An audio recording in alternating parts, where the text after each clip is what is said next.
everyone. A very good evening. You're watching The Money Show on ET Now. That's India's #1 English business news channel. Yes, we've been #1 for the last few weeks, and we are #1 on the day that matters. That's Budget 2020.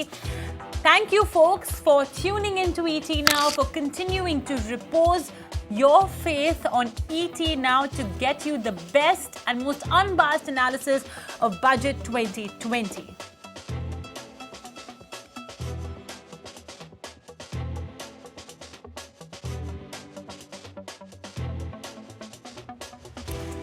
And meantime, on ET Now's Rise with India Primetime segment, here's what we are going to discuss on today's edition of The Money Show. You must have heard our Prime Minister Modi speak to the Times television network, assuring a faster tax dispute settlement, hoping that more people will come into the tax net and umbrella, and also, of course, ensuring that the era of tax terrorism is over.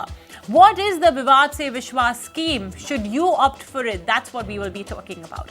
Later on the show, in our Meet Your Fund Manager segment, you will get a chance to talk to the manager of the Nippon India Growth Fund. So if any of you guys have this fund, you've got to stay tuned. And finally, in our Spend with TMS segment, the latest launches in Motown from the Auto Expo 2020. You can catch a glimpse of all of them and, of course, get expert opinions if any of them are worth a buy right here on The Money Show. But before we kickstart this action-packed day, here's a quick look at the headlines. Okay, all right, first up, but on the sidelines of the Times Now summit, PM Narendra Modi gave an assurance to the common man that the honest taxpayer will not be burdened with the introduction of faceless tax assessment. He said harassment will be a thing of the past in India. Listen in. इस budget में ही income tax slab को लेकर एक बड़ा ऐलान किया गया है। पहले टैक्स में छूट के लिए कुछ तय इन्वेस्टमेंट जरूरी थे। अब आपको एक विकल्प दिया गया है।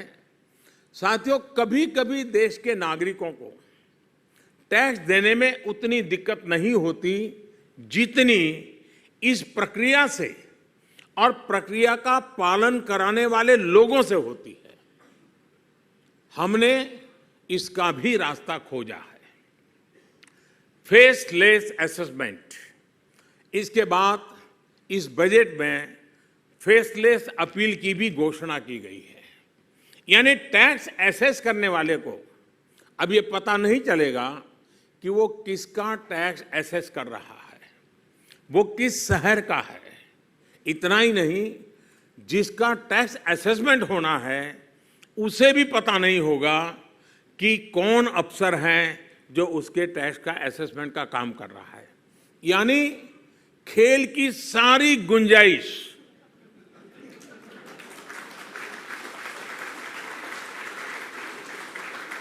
खत्म हो गई है। भारत एक बहुत बड़ा जिम्मेवारी वाला कदम टैक्स पेयर के अधिकार, टैक्स पेयर के चार्टर, उसको लेकर के आ रहा है। अब भारत में टैक्स हैरेसमेंट बीते दिनों की बात होने का मैं विश्वास देना चाहता हूं। आधुनिक टेक्नोलॉजी की मदद से अब देश टैक्स एनकरेजमेंट की दिशा में बढ़ रहा है। फ्रेंड्स, सरकार द्वारा देश को टैक्स कंप्लायंट सोसाइटी बनाने के लिए निरंतर प्रयास किया जा रहा है। Well, when the Prime Minister of your country himself assures that the process of tax scrutiny cases is going to get simplified, what more do you need? Am I right? And yes, a reference made to faceless scrutiny, reference made to Vivad Se Vishwas, all of that is essentially instilling faith. So let's talk about how life could be from here on, and how perhaps individuals should not worry then if their case is picked up for scrutiny by the IT department. I have with me Prakash Kotadia, partner at BDO, right here in the studios. Thank you so much, Prakash, for joining us on The Money Show. Yeah, you know, earlier I remember that every time you used to get a notice from the income tax department, even if it's something as innocuous as a section 143(1), all of us just used to get a little worried that, okay, what is this case? What is this letter going to be? But do you think now with Prime Minister Modi, giving such assurances, and also based on your experience with your clients, do you think that the tone in which these notices are coming in, and the entire process of resolution of these disputes and cases has gotten a little simplified? Good evening, viewers. First of all, it's a very positive thing that Prime Minister himself is accepting that there was some tax terrorism. So this is a good thing, and certainly faceless assessment, which is happening since last 1 year, is a success, and there is a comfort to the taxpayers. And now in this budget, faceless as a appellate proceeding as well as faceless penalty proceeding is also introduced. So certainly this all the steps are in the right direction. And as rightly Mubina said, that earlier when somebody used to receive notice, he was frightened as if that he is going to some police station. So at least now government is trying to remove that fear from the taxpayer. So this is certainly a very, very positive steps in direction. Oh yeah, that it certainly is. So Prakash, how has that experience of faceless assessment been for you? We have had earlier, from my conversation with various individuals and viewers, because of the algorithm, because of, technology, of course it's great. Technology for the main part has played a positive role, but many a times, even if there's something extremely small, like for example, if an individual is even a signatory to a foreign bank account, automatically this whole e-assessment procedure picks up their case for scrutiny. Is this something that you have observed, that because it is so automized, that personal touch is not there to see that, okay, this is something that's in the regular course of one's profession or nature? No, it's not like that, that just you are signatory to some foreign account, that's why your case is selected for scrutiny. There are various criteria in accordance to which cases are selected for scrutiny. And although in a faceless assessment presently attempt is there that assessing officer will not know even the city from where the assessee belongs to, up to that level still we have not reached. Presently he do come to know that it is from which city, and even assessee do know that which assessing officer is assessing him. But at least faceless has started, everything is happening on e-portal. So certainly there is substantial relief compared to the earlier era. So at least things are now looking a little easier compared to what it was in the prior regime. So that's a good thing. Now I want to come to the new announcement by FM Sitharaman in the budget 2020, and that was Vivad Se Vishwas scheme. For all our viewers who are still a little confused about what this scheme entails, if you could just for their benefit sort of rehash the scheme, what exactly is FM Sitharaman's message to the taxpayers through Vivad Se Vishwas? Yeah, Vivad Se Vishwas, so as name suggests, from dispute to trust. Presently in India, almost more than 4,80,000 appeals are pending at various appellate authority involving disputed amount of more than 9 lakh crore. 9 lakh crore is a almost 1 year tax collection of India. So to reduce this litigation, this new scheme has been introduced in the Finance Bill 2020, and already scheme has been announced. As per scheme, when taxpayer has filed some appeal, and if he want to end his litigation, then he can choose to end litigation by paying whatever disputed amount of tax is there.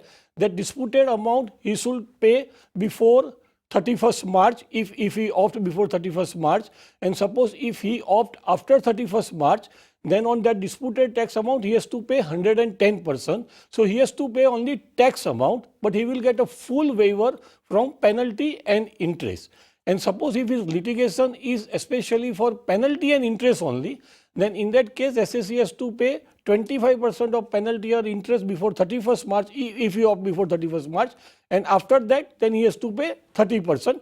Although last date is not stated in the scheme, but during budget speech FM said that probably the last date will be 30 June 2020. So certainly this is also a good step to reduce litigation and collect more and more disputed revenue. Okay. Are there any exceptions that, oh, if you have been accused of doing XYZ thing, then you cannot opt for this scheme? Or can everybody who's currently, having this case with Vivad Se, pardon me, the IT department, can anyone and everyone opt for this scheme? Some exceptions are there, like if dispute is related to some assets abroad or related to cases of coffee posa, etc., smuggling under Security Dispute Act. So few cases have been excluded out of that. Even search and seizure cases also, as per the scheme, are out of the scheme. But as per the latest news, what we got as of today, that Cabinet has in principle agreed to include even cases of survey and seizure if disputed amount is up to 5 crore rupees, although that is not yet formally announced. So these are few exceptions are there. And Prakash, is there any sort of, not time limit for this scheme, but essentially that only those, this is pertaining to only that tax amount for a particular assessment year? Is there any that kind of time limit? No, time limit, as I mentioned, 31st March is for a lower tax, and 30 June, although that last date is not yet announced. But as you mentioned, that whether any particular type of issues are there.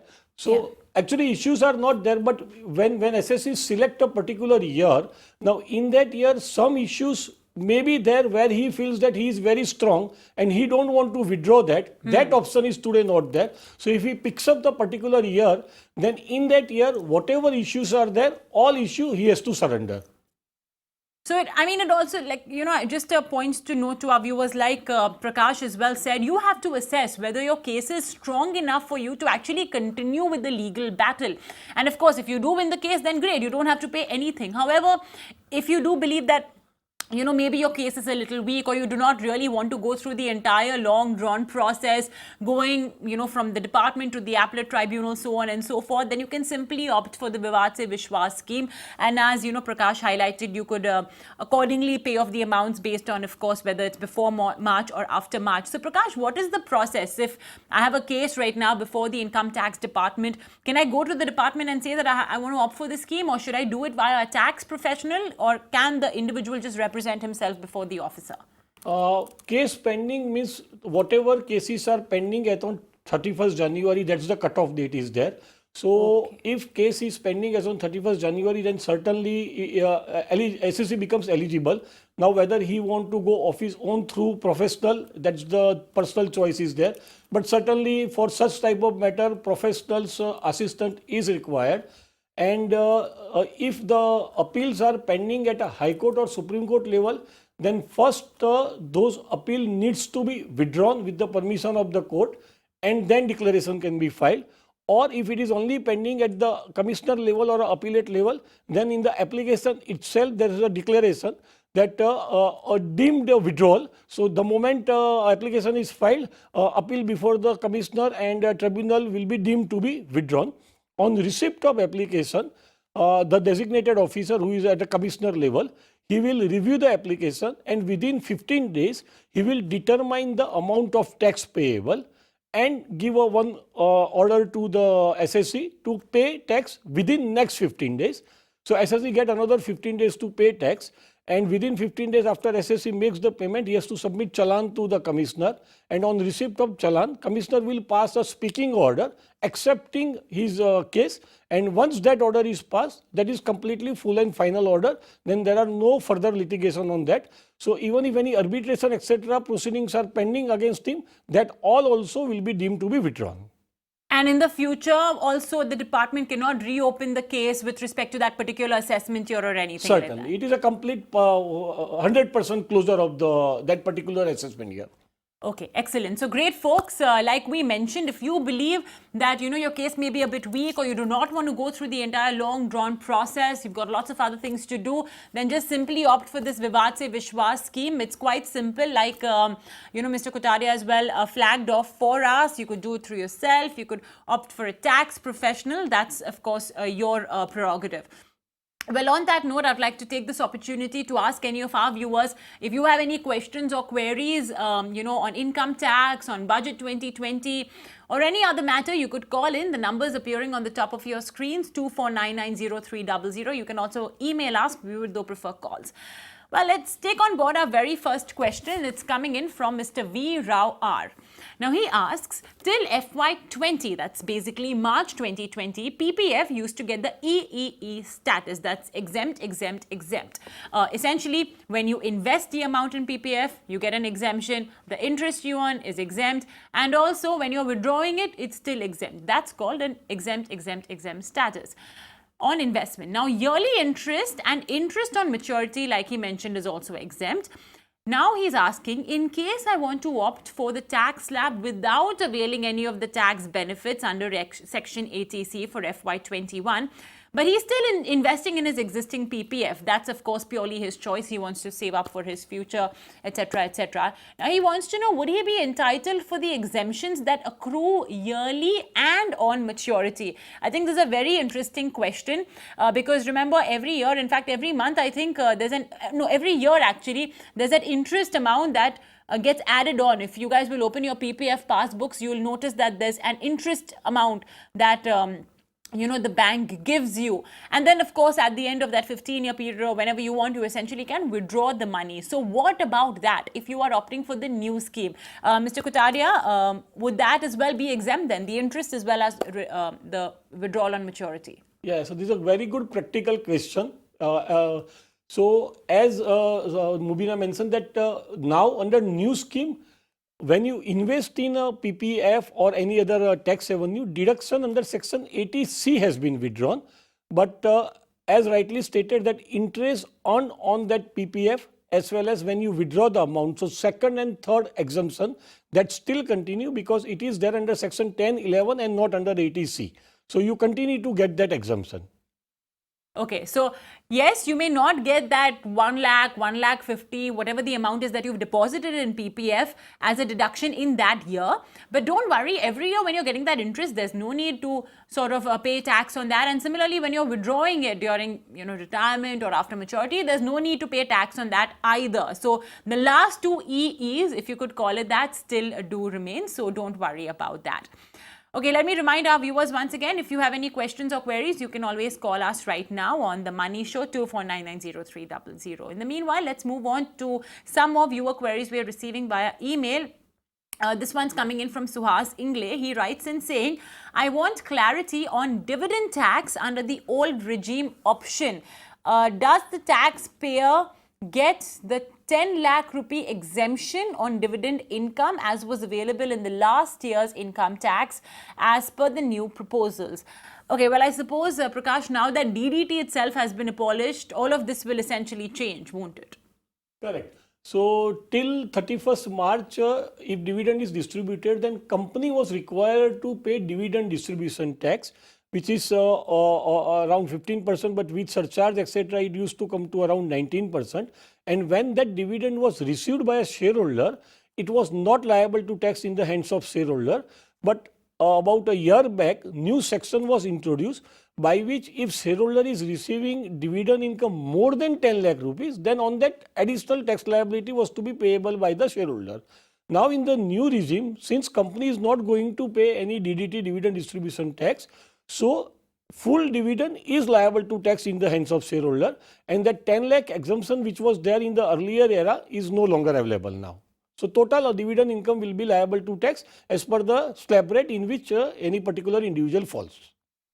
That 10 lakh limit thing is absolutely gone, and any which ways, essentially those individuals who are earning more than 10 lakh rupees have to pay that 10%. So, I mean, for all needs and purposes, the fact that you're earning more than 10 lakhs in income, you would be one of those super rich, HNI individuals kind. So, so sorry to interrupt. Sure, go ahead. No, not 10 lakh. Even anybody is earning 5 or 10,000 rupees also, that also income is now liable to tax. Okay, all right. So that there's nothing now called 10 lakh or anything like that. Everybody has to pay tax, and it will be as per your tax slab. So whether you're earning 3 lakh rupees, in that case, you'll have to pay the 5% tax slab, so on and so forth. Essentially, it will be added on to your total income. Okay, let's move on and take on board a live caller that we are getting right now. It is Srinivas from Bengaluru who's joining us on the phone line. Srinivas, hi, good evening. What's your query? Madam 2020 budget में trader के लिए जी वो business income कैसे calculate करते हैं, rate क्या है, और वो एसटीटी का जो ये है ना प्रावधान LTCG, correct? STT STT, okay. हाँ एसटीटी पेमेंट का वो क्या सेट अप करने का या डिडक्ट करने का कुछ ये है, और रेट क्या होता है ट्रेडर के लिए एफ&ओ में जो ट्रांजैक्शन करता है ना इक्विटी डेरिवेटिव्स में उसके बारे में जानकारी चाहिए. Acha. Okay. So essentially, Prakash, he's a trader. He deals in the stock markets, F&O mainly, derivative business. So how would that be classified, and what does Budget 2020 have in store for him? Can he claim STT? Would it be classified as, capital gains, business and profession? How will it work? And of course, if you could respond in Hindi, please. Yeah, Mr. Srinivas, so far as your case is concerned, there is no change in the budget 2020. So you will be liable to tax as earlier you used to be. If you are a businessman or a trader, then it will be liable to tax as a business income. And if you are an investor, then it will be liable to tax as a capital gain. So no change compared to what used to be earlier. But he can still opt for the new regime if he wants to, right? Yeah. That is for opting for a tax slab. Okay. So if you you will compute your income as per the old regime only. But if you decide that you don't want to claim various deductions and exemption, then you can go for a lower slab rate where up to 15 lakh rupees, less than 30% tax rate is there. But that has nothing to do with your this trader or a STT. It is independent of that. तो basically Srinivas जी, जैसे आप पहले income calculate करते थे वैसे ही आप calculate कीजिए. आपका जो टैक्स स्लैब है, आप ऑप्शन ले सकते हैं जो नया टैक्स स्लैब है. अगर आपको कोई डिडक्शन क्लेम नहीं करना है जैसे पीपीएफ, LIC एटसेट्रा, तो आपको लोअर रेट पे टैक्स पे कर सकते हैं. बट अदरवाइज बाकी सब एब्सोल्युटली सेम है. जैसे STT का ट्रीटमेंट पहले था वैसे ही है. वैसे भी I don't think there is any deduction और एनीथिंग अवेलेबल फॉर STT, तो इस बार भी नहीं होगा. इन्वेस्टर है तो कैपिटल गेन्स, बट बिकॉज आप डेरिवेटिव्स ट्रेडर है तो आपका बिजनेस एंड प्रोफेशन में माना जाएगा. That's essentially the sum and substance of it. Okay, well, on that note, we'll not be able to take any more queries, but don't worry, folks, if we've not been able to answer your question, continue staying tuned to The Money Show. We'll get it answered either tomorrow or next week. Thank you, Prakash, for joining in on The Money Show and, helping out all our viewers with their queries. We will take a very short break. When we return, Manish Gunwani will be joining us to talk about his fund, the Nippon India Growth Fund. Stay tuned for that.